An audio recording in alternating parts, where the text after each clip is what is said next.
मेरे होने वाले पति का नाम सूरज शर्मा था। वह बहुत ही अमीर था। मेरे माँ पिता ने मेरी सगाई उनके साथ करवा दी, पर मैं इतनी जल्दी शादी करना नहीं चाहती थी। मैंने अपनी माँ से कहा, आपने सगाई तो कर दी, लेकिन माँ शादी देर से करना। मेरी माँ ने कहा, हमें पता है कि तेरी अभी उम्र कम है, इसलिए मैंने 3 साल बाद शादी करने को कहा है। मैं खुश हो गई। चलो सगाई हुआ तो क्या हुआ, मैं अपने घर में अपनी मर्जी से रहूंगी, अभी 3 साल है। फिलहाल सगाई होने का फायदा ही फायदा नजर आ रहा था। सूरज रोज कोई ना कोई महंगी कीमती गिफ्ट मुझे भेजवा दिया करता था, लेकिन पता नहीं क्यों मेरा दिल सूरज को एक्सेप्ट नहीं करना चाहता था। ऐसा लग रहा था कि मेरी जिंदगी सूरज के साथ नहीं गुजार सकती। ये वह है ही नहीं जिसके साथ मैं सारी जिंदगी रहना चाहती हूँ। शायद मुझे ऐसा इसलिए भी लग रहा था क्योंकि हमने अभी तक एक दूसरे से आपस में बात भी नहीं की। एक दिन मेरी एक दोस्त मेरे घर आई हुई थी। जब सूरज ने मेरे लिए फ़ोन भेजा, वह फ़ोन भी चालू था, उसके अंदर सिम भी था और 1 महीने का पैकेज भी डाला हुआ था। मेरी दोस्त ने मुझसे कहा, क्या तेरी बात सूरज से नहीं होती है? मैंने कहा नहीं होती है। तभी मेरी दोस्त ने बोला इसलिए उसने तुम्हें फ़ोन दिया है। मेरी दोस्त ने मुझसे बोला तू उससे बात कर लिया कर, क्योंकि सगाई के बाद और शादी के पहले का जो वक्त होता है वो बहुत अच्छा होता है। इसमें अगर एक दूसरे से अच्छे से बात कर लिया जाए तो अरेंज मैरिज भी लव मैरिज बन जाता है। और तेरे पास तो बहुत अच्छा मौका है। मैंने कहा मुझे उससे बात नहीं करना। मेरी दोस्त मुझ पर गुस्सा हो गई और बोली फिर उसने तुझे मोबाइल क्यों भेजा है? वह भी चालू करवा कर, इसलिए भेजा है ताकि तुमसे बात कर सके। मैं घबरा गई। पहले तो लग रहा था कि मेरे पास फ़ोन नहीं है, ये बहाना था। लेकिन अब तो मेरे पास फ़ोन है। अब तो मुझे लगता है बात करनी ही पड़ेगी। पर मैं क्या बात करूं? मुझे समझ नहीं आता। मेरी दोस्त ने अपना सिर पकड़ लिया और कहा क्या बात करते हैं अपने होने वाले पति से? अपने पसंद नापसंद के बारे में पूछो और बताओ, और कहीं घूमने जाने का प्लान बनाओ। तुम्हारे घरवाले भी मना नहीं करेंगे और उसके पास तो पैसा है, गाड़ी है। तुम्हें तो अभी तक कितनी सारी शॉपिंग कर लेनी चाहिए थी। मैं उसकी बातें सुन ही रही थी कि सूरज का कॉल आ गया क्योंकि इसमें पहले से ही सिम लगी हुई थी। मैं बहुत घबरा गई। मेरी दोस्त ने कहा तुम्हारा कुछ नहीं हो सकता, तेरे हाथ से यह रिश्ता भी निकल जाएगा और तू बस हाथ मलती रह जाएगी। मेरी दोस्त मेरे दिल की बहुत करीब थी, इसलिए मैं इसे हमेशा खुलकर बात करती थी।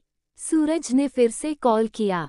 मैंने कॉल उठा लिया और मैं ऐसे बातें करने लगी जैसे कि स्टूडेंट अपने टीचर से बात करता है।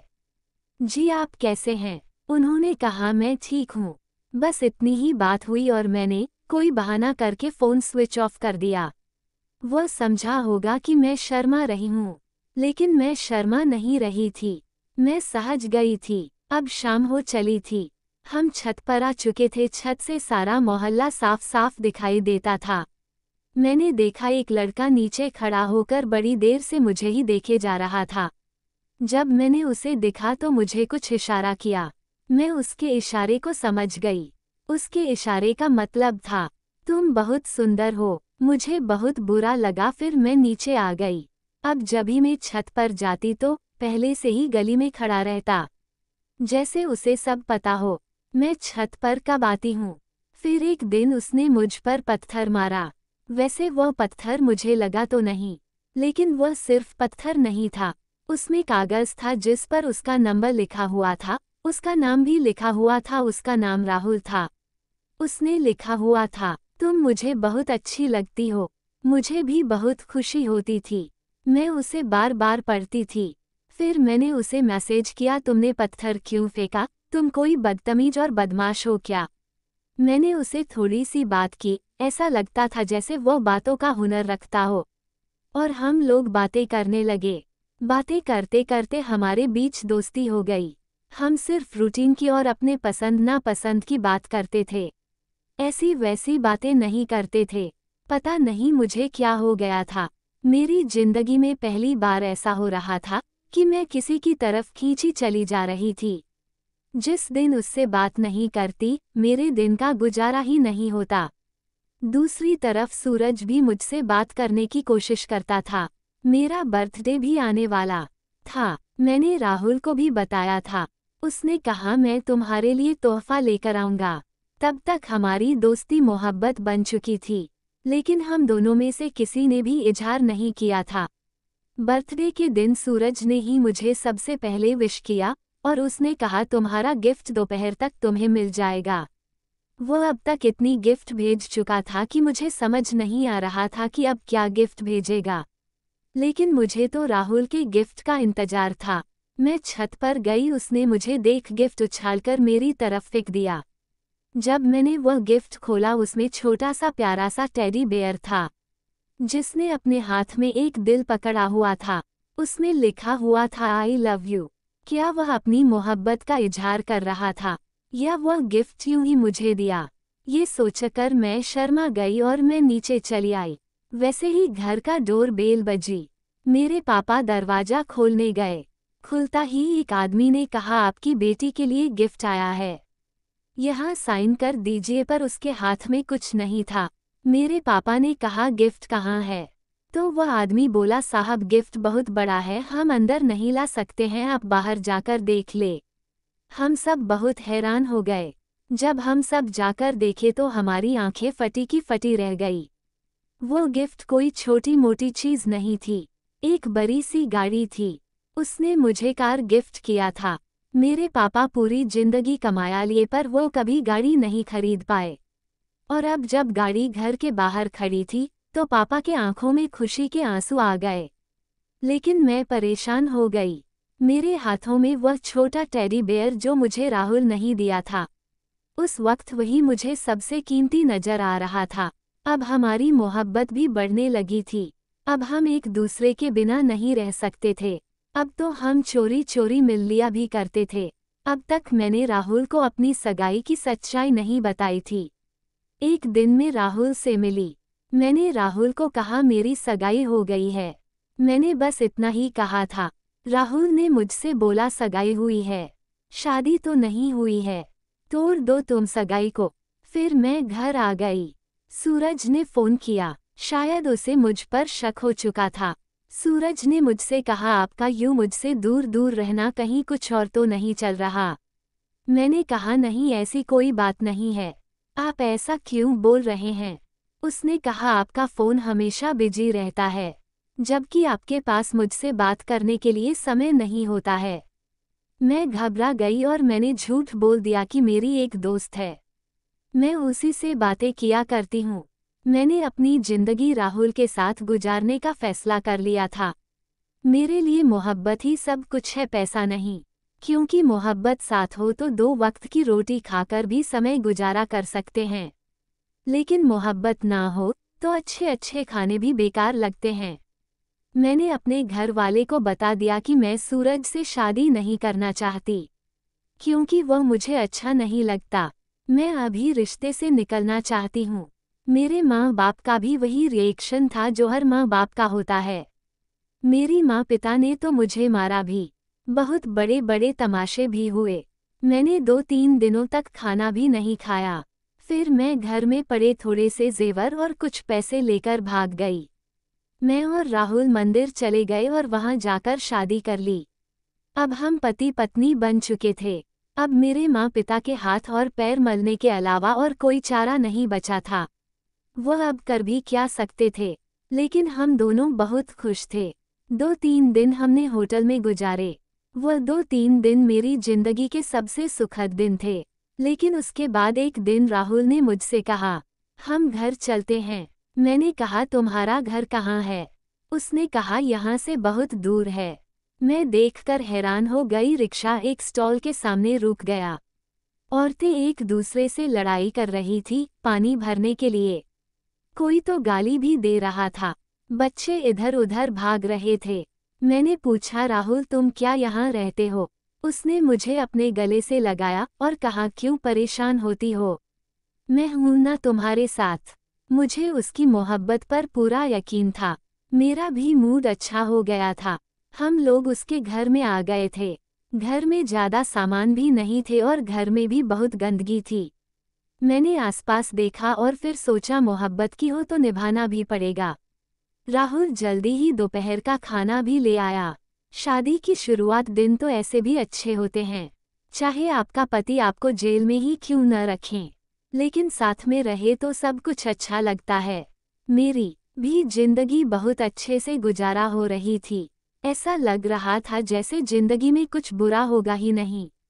राहुल ने कहा वह किसी ऑफिस में काम करता है। वह सुबह चला जाता और शाम को आता। इतनी प्यार से समझाता था कि कुछ भी बुरा नहीं लगता था। थोड़े पैसों में भी हमारा अच्छी तरह गुजारा चल जाता था, पर पूरे दिन अकेली रहती तो थोड़ी परेशानी हो जाती थी। लेकिन जैसे ही राहुल आ जाता, सब कुछ अच्छा हो जाता। राहुल को दूर से ही देखकर मेरे चेहरे पर मुस्कान आ जाती थी। पर आहिस्ता आहिस्ता हमारी खुशियों मंद पड़ने लगी थी।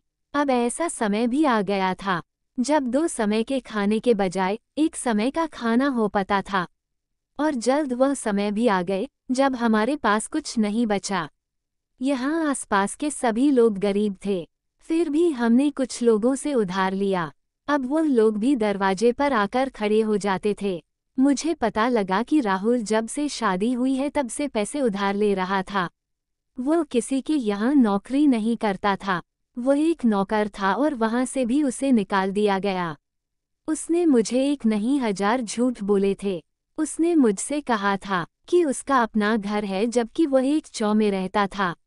ये भी झूठ में बर्दाश्त कर गई। फिर उसने कहा कि मैं नौकरी करता हूँ, जबकि वह एक नौकर था और अब उसे वहाँ से भी निकाल दिया गया है। एक दिन तो वह 2-4 रोटियां लेकर आया जो हमने पानी के साथ खाए। मैं ऐसे माहौल में नहीं रह सकती थी, क्योंकि मैंने ऐसा कुछ अपनी जिंदगी में कभी नहीं देखा था। अब मुझे महसूस होने लगा कि मैं सूरज को ठुकरा कर बहुत बड़ी गलती कर दी। एक दिन तो बहुत ही बुरा हुआ, खाना ना खाने की वजह से मेरी तबीयत खराब हो गई। वह दोपहर को कहीं से खाना ले आया। खाना बहुत ही खराब था, परंतु बहुत तेज की भूख लगने के कारण मैं उसे खा ली। खाना खाने के बाद उसने कहा, नहा धोकर तैयार हो जाना, अपना सबसे अच्छा सूट पहन लेना, हम कहीं बाहर घूमने चलेंगे। मैंने पूछा कहाँ जाना है। उसने कहा सरप्राइज है। रात के 11 बजे बज रहे थे और हम चलकर बहुत दूर चले आए थे। फिर उसने एक कमरा दिखाया और बोला मुझे माफ़ कर दो कोमल, मेरे पास और कोई रास्ता नहीं है। मैं नहीं चाहता कि मैं तुम्हें अपने साथ रखकर एक एक रोटी के लिए तरसाऊं, इसलिए इस कमरे में जो भी हो तुम बर्दाश्त कर लेना। मैंने कहा तुम कैसी बातें कर रहे हो, मुझे डर लग रहा है, तुम कहीं छोड़कर तो नहीं चले जाओगे। उसने मुझे उस कमरे में धक्का दिया और वहां से चला गया। जैसे ही मैं कमरे में पलट कर देखी तो मेरे पैरों तले जमीन खिसक गई, क्योंकि वहां और कोई नहीं सूरज था। मैंने उससे पूछा तुम यहाँ क्या कर रहे हो। उसने मुझसे कहा मैं तुम्हें यहाँ बताने के लिए बैठा हूँ कि तुमने जो मुझे ठुकराकर मेरे नौकर से शादी किया वो तुमने अच्छा नहीं किया। आज तुम्हें कैसा लग रहा है? तुम्हारा पति तुम्हें एक रात के लिए मेरे पास बेच कर गया है। ये सुनकर मानो ऐसा लगा जैसे मेरे शरीर से आत्मा ही बाहर निकल गई। मैं जमीन पर शुद्ध बुद्ध खोकर बैठ गई। मैंने उसके सामने हाथ जोड़े। सूरज ने मुझे जमीन से उठाया और मुझे बिस्तर पर बिठाया। मेरे आंसू पूछे और बोला तुम बहुत मासूम हो और तुम जैसी मासूम लड़की को आसानी से बेवकूफ़ बना दिया। अगर मुझे पहले पता होता तो फिर उसने आगे बोला, अभी देर नहीं हुई है, तुम मेरा साथ दो, मैं राहुल को पुलिस के हवाले कर तुमसे शादी भी करूँगा। तुम सोच लो, मैं तुम्हें वक्त देता हूँ। यह मेरा नौकर राहुल मेरे पास काम करता था, लेकिन इस तरह की हरकतें और घर में चोरी भी किया करता था और बहुत सारी लड़कियों के साथ इसका ताल्लुकात भी था। लेकिन न जाने उसने तुमसे शादी क्यों किया। उसने तुम्हारी दलाली की है। वो तुम्हें मुझे बेच कर गया है। आज मुझे बेचा है, कल तुम्हें किसी और से बेच देगा। अब तुम सोचो, तुम्हें इसके हाथ से इस्तेमाल होना है या रानी बनकर रहना है। मैंने कहा मैंने आपका ही नहीं अपने माँ बाप का भी दिल दुखाया है। सूरज ने कहा मैं उन्हें मना लूंगा। सब ठीक हो जाएगा। मैंने भी सोच आज तक सारे फैसले मैंने जल्दबाजी में लिए। राहुल से शादी भी मैं जल्दबाजी में की। सूरज सही ही बोल रहा है क्योंकि राहुल ने खुद ही कहा था, जो इस कमरे में होगा तुम उसे बर्दाश्त कर लेना। कोई भला अपनी पत्नी को ऐसे कैसे दूसरे के कमरे में धकेल सकता है। फिर मैं शादी करने का मन बना ली और जल्द हमने शादी भी कर ली। तलाक के सारे मामले सूरज ने खुद ही देखा। अब मैं घर में रानी बनाकर रहने लगी। सूरज ने मेरे माँ बाप को भी माना लिया। राहुल को जेल भी हो गया। अब मेरी जिंदगी बहुत अच्छी हो गई है। अब मैं बहुत खुश रहती हूँ। अब तो मेरे पास पैसे ही पैसे रहते हैं। महंगी महंगी गाड़ियाँ रहती है। अच्छा खाने पीने और पहनने को मिलता है। अचानक से मेरी जिंदगी बिल्कुल बदल गई। तो दोस्तों, आपको ये कहानी कैसी लगी, जो कमेंट सेक्शन में ज़रूर बताएं और चैनल को लाइक, शेयर, सब्सक्राइब जरूर करें ताकि हर वीडियो का नोटिफिकेशन सबसे पहले आप तक पहुंचे। धन्यवाद।